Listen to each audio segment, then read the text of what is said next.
Ito po naman, update ko po sa inyo. Ano po? Update po sa ating sitaw. Yan, tayo po ay kahit palibot-libot dito pa sa isang area, pero tayo po ay iba't iba yung crops, kaya po iba't ibang episode. Opo, yan. Yan na po ang naging ganap sa ating sitaw. Yan, hihingi na siya ng kabagan. Oh. Ganda po at nabasa. Oh. Yan. Kompleto trellis na po. Tapos naman ay ang ano natin, tali. Yan, pinag-aaralan po natin kung anong tali ilalagay natin, yung trellising net or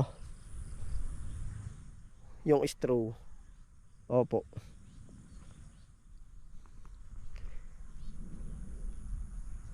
Yan na po ang ating sitaw. Ganda oh. Malapit na siya, huhingi na siya ng pagapangan. Pamandi, medyo masilan din po yung ating sitaw sa yun, may nakita na akong umaatake. Yan. Ito rin yung umaatake sa pichay.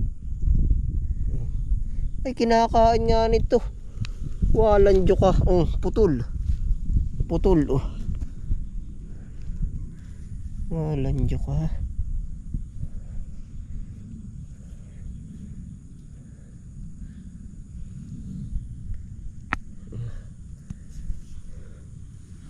Inaatake po yung ating pananim. Malapit na siya oh.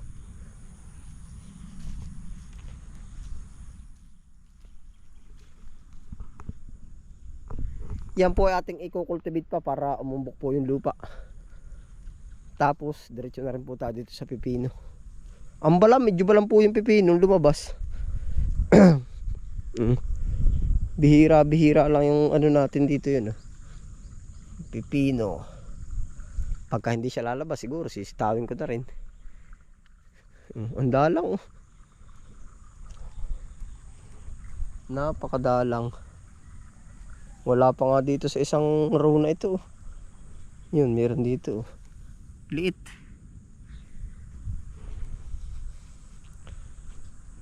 Pau.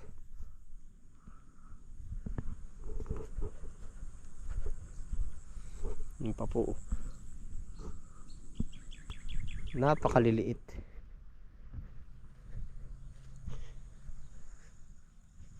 Medyo madalang pa po talaga ang ating pipino.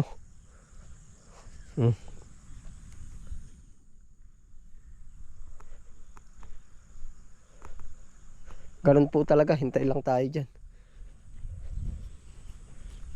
Didiretso po naman tayo ay dun sa ating pagis-aking sibuyas.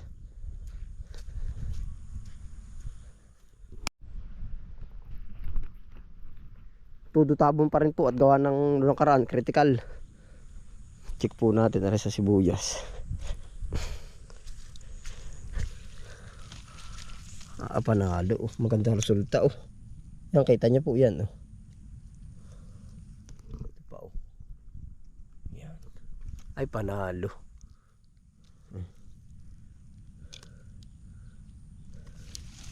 Sa kabila.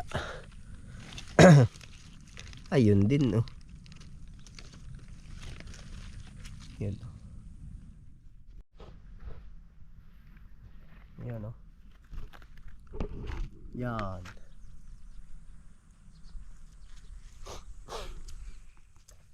Panalo po. Ayos, mukhang masusulit po. Basta hanggang sa ngayon po, kahit siya sumibol, wag naman sana po. Gawa ng naka-experience daw po sila Kuya Nick na nakapagpasibol na sila. Hanggat hindi daw po nailipat, hindi pa sureball yung yung magiging ganda po ba. Pero okay po naman, maganda po ang resulta. Tapos ito po yung kang tawag doon, para sa palay. Maganda tingnan natin bago anihin, pero hanggat hindi nakasilid sa sako, hanggat hindi napapakwenta, hindi pa rin po natin masasabi maganda. Kasi kung binisita natin ng hapon, umulan ng gabi, bumagsak, di syempre doon pa po dadating yung pagkalugi. Yan, ari po, check pa natin oh. Kaya po panay na panay ang tabo nito. Ayan oh. Yun oh. Ayos, yan na po ang ating sibuyas. Dito kaya. Yun pa oh. Ayos. Sibol na.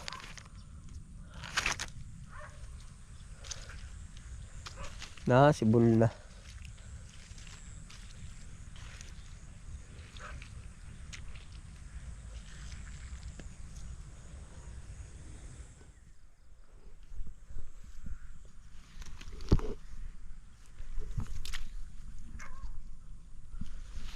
Tapos po ito, pagka yung medyo bumiberde na po, ating anuhin na po yan. Babaklasin na po lahat ng kayakas. Tapos, hindi na po natin gagamitan siya ng water pump. Kasi, yung gangakarayon pa lang po yung butil niya.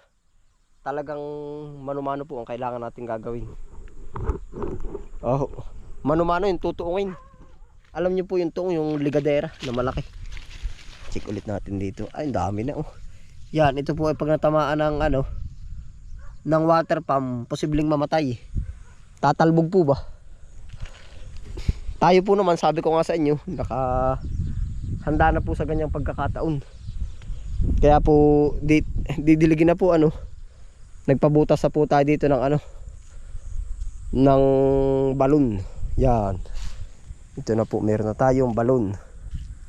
Para sa manual na pagdidilig, manumano na po ito. Yan. Tapos kabisprin gano'ng kalalim. Ito po. Hanggang baywang po halos, hanggang baywang. Yung lalim hanggang baywang. Ang lalim ng ating balon. Oh. Tapos po yan may footstep. Bato. Sulit na bato. Yan o. Tapos yan, tutuungin na yan. Dire-diretso na.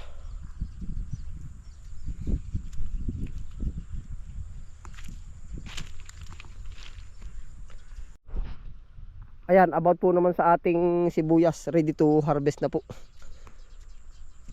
Yan, nakabawas na po doon ng 10 kilo. Tapos po ngayon, yung mga malalaki po na sibuyas, ito ibang lahi, iwawalay po natin yan, di natin ibebenta yan. Yan, kilala po naman yan ito. Basta yung medyo may pagkakaisig ang puno.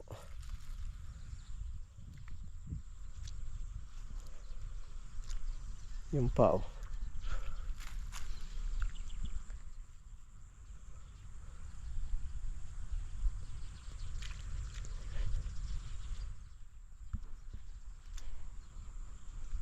Yan, ito na po yung ating sibuyas. May nabawas na po 10 kilo. Yan, ito po. Tapos po ay ang farm gate po ngayon ay 110 to 90. 110 to 90 ang ating pong farm price, farm gate. Opo, yan. Naka 10 kilo na po. Kabaak. Tapos ito, sana naman makadali ng 30 kilo. 30 kilo isang row po. Wala pa siya sa kalahati, tapos may natira pa dito. Kung maka 30 siya, ilang yun? 1, 2, 3, 4, 5, 6, 7 times 30, 210 kilo. Kahit makabenta lang tayo ng 100, tapos yung 100 tanim po natin, 100 times 100 yun. Dagdag pang labor po uli natin.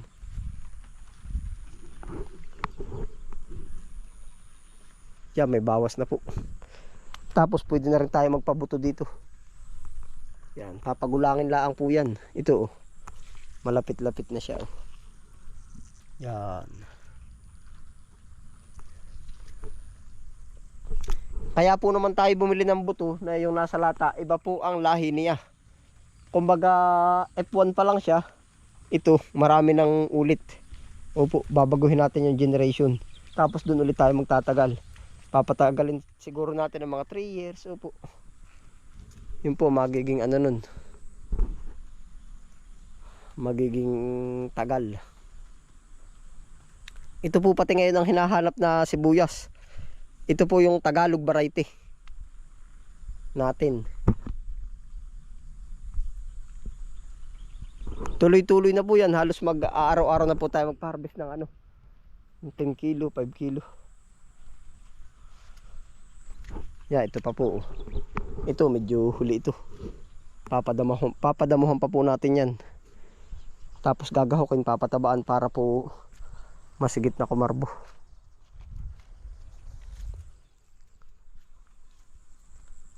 Yun na po yung sibuyas. Ito nga po ang sabi ko po sa inyo, puno na po yung ating kabuo po nito. Itong area na hanggang niya sa 1 hectare or higit pa. Puno po, lahat po ito may tanim. Hanggang doon sa kasulukan, sa maisan. Yan, papasyalan pa po natin ang iba natin din. Kondisyonin ng ating sibuyas ay gara nito. Ito medyo ano po ito. Marami-rami tayo dito makukuha. Kasi parang kulang hindi ko lang po maiksak ano.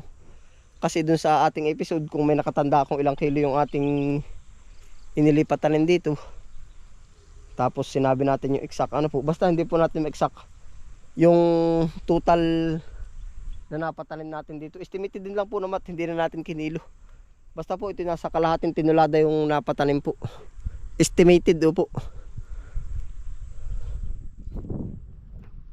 Yan. Kulang kalahating tinulada.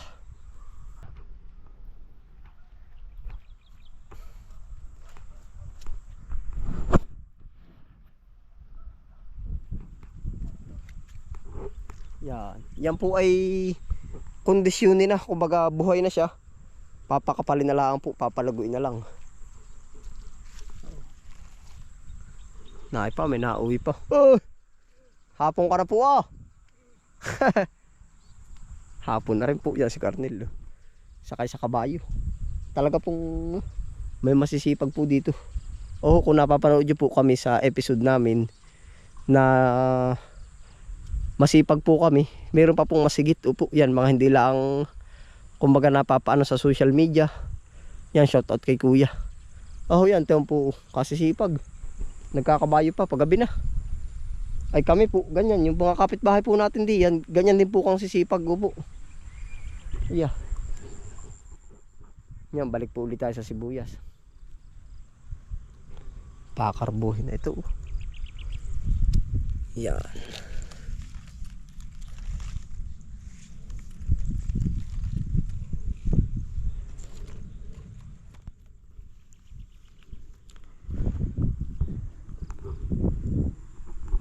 Kaya po minsan pati yung ating yung sa mga kasama po natin yung mga nahaharvest natin na pechay, kangkong, pechay, mustasa, singkang, yan po mga yan. Kumbaga dito naman halos napapauwi yung ibang nabebenta po ba. Kaya sabi ko kung kukwentahin natin, dito napapasok yung mga puhunan po natin. Yan.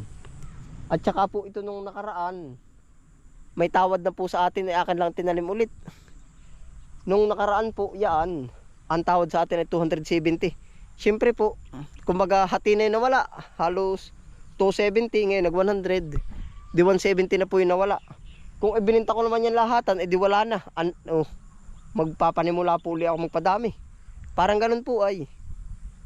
Pero yung po namang iba, bininta din natin. Hindi po lahat.